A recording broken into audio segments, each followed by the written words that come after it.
রাতের খাবার রান্না করব আপনার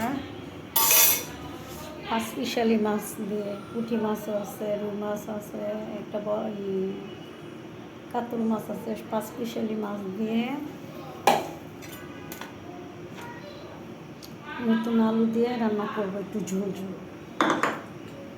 তো এখানে মাছ ভাজার জন্য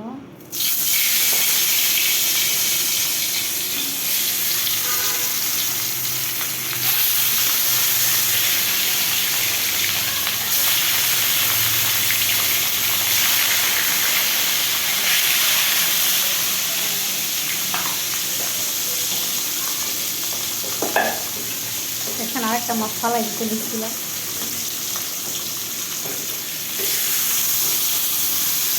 আর এই যে তরকারি বসে দিতে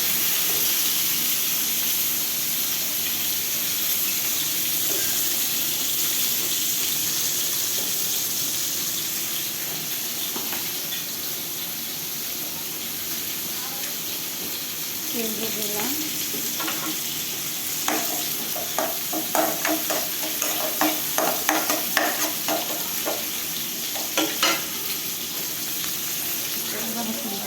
অল্প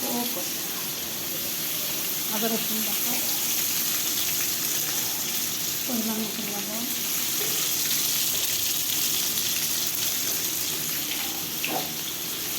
দিয়ে হাওয়া মতো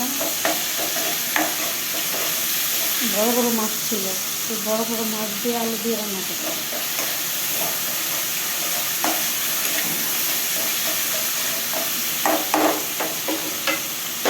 ভাবলাম আপনাদের সাথে একটু শেয়ার করি, আমার ভালোবাসার মানুষদের সাথে বড় বড় মাছ দিয়ে রান্না করতে।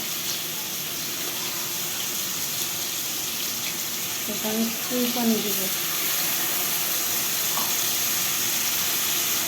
তারপরে দিব হলুদ,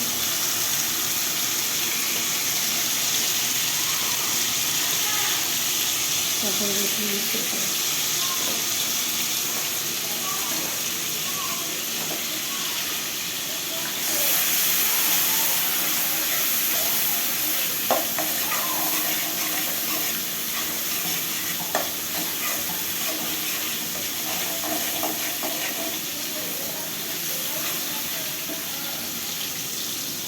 তারপরে এখানে আলুগুলো কেটে রাখতে এগুলো দিয়ে দিতে।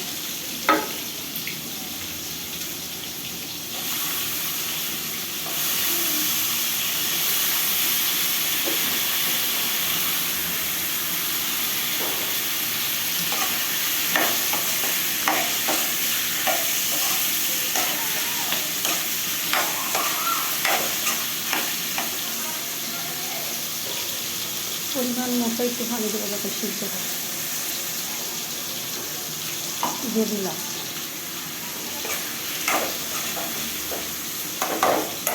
টমেটো বাসায় নাই, টমেটো থাকলে ভালো হতো। তাই দিয়ে রান্না করবো, সমস্যা নেই। তারপরে এখন মাছটা উল্টে দিলাম।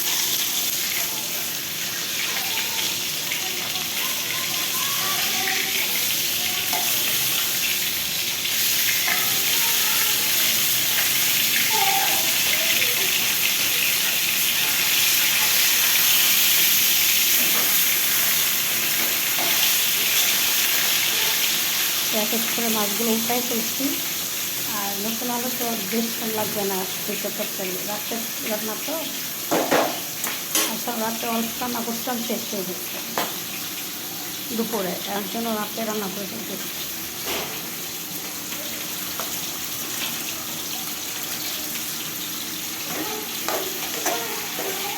মতন কষাই না, তারপরে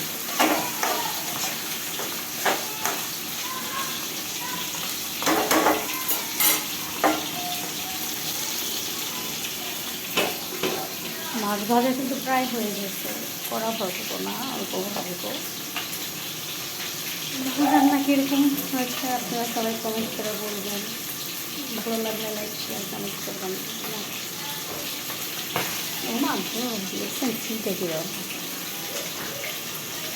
তো দেখতে থাকেন।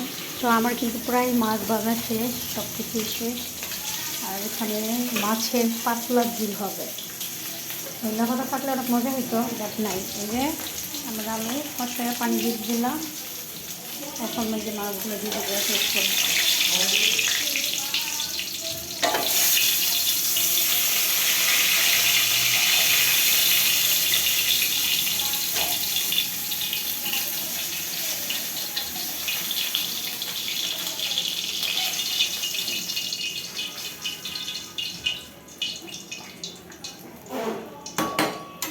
ধন্যবাদ দিতে ভুলে গেছি, ফ্রিজে রেখে আসছি। আমার মন কী করবো বুঝি না।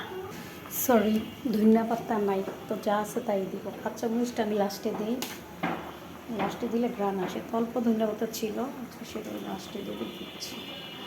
কাঁচা মরিচের সাথে একটু ধনিয়া পাতা ছিল, সেটাই বিস্তায় দিচ্ছি, কিছু করার নেই। আচ্ছা, ধনিয়া পাতা শেষ হয়ে গেছে।